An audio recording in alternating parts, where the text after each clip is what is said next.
Bien dicen que los secretos no duran toda la vida.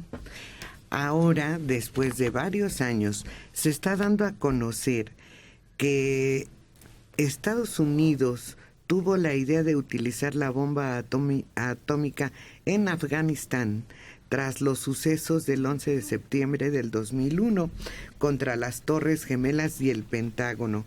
Esto lo afirma el ex canciller alemán Gerhard Schröder. Caray. Él está señalando que la revista alemana, una revista alemana de aquel entonces, que el presidente estadounidense George W. Bush se planteó todas las posibilidades. Los papeles estaban redactados. Ha respondido esto al ser interrogado sobre si Estados Unidos lo había pensado en algún momento.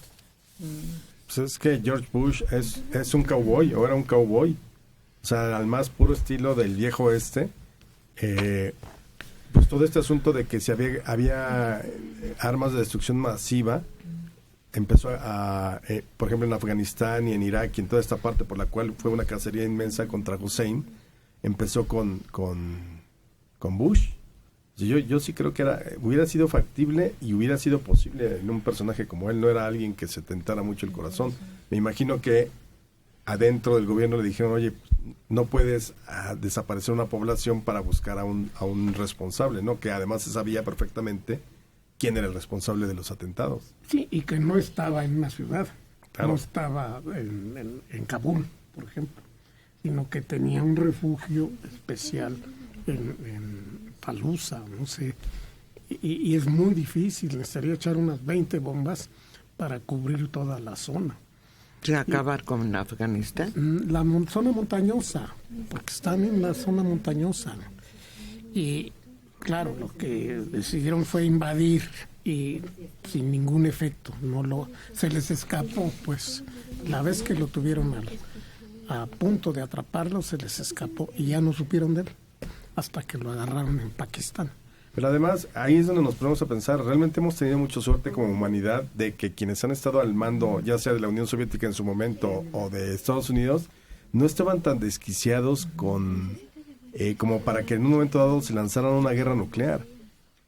Y yo pensaba sobre ese punto que lo que inició como quizá una humorada, una broma, algo que parecía una ocurrencia, era lo de Donald Trump en el camino a la presidencia, y hoy se empieza a convertir en casi algo que podría ser una realidad. O sea, sí podemos pensar que un hombre así llegara a la presidencia de Estados Unidos, y ahí es donde te preguntas qué clase de presidente es por ese tipo de arrebatos que tiene, o que podría ser con ese tipo de arrebatos. O sea, ya no es un juego o una ocurrencia, creo yo.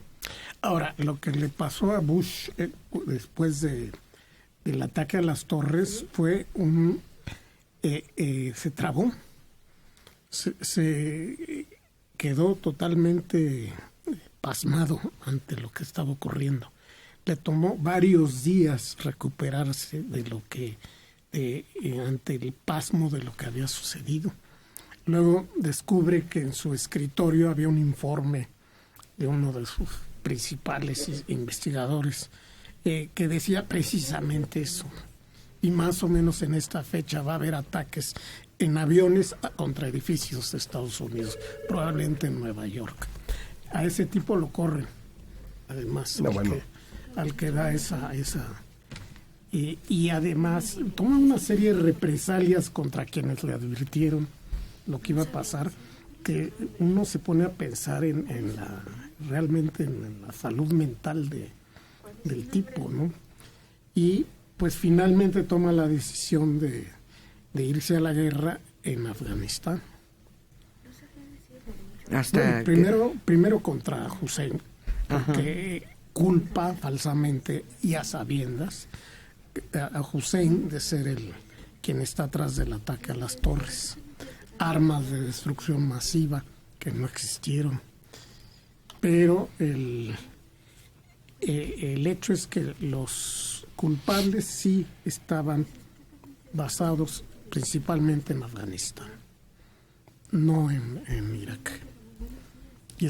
Y le cuesta a Estados Unidos cerca de 10,000 víctimas. Sí. A ver y qué responde muchísimos ahora millones de dólares. la Casa Blanca o la familia Bush acerca de esto que están revelando. El que quiere ser candidato, el Bush, hermano, que quiere ser candidato.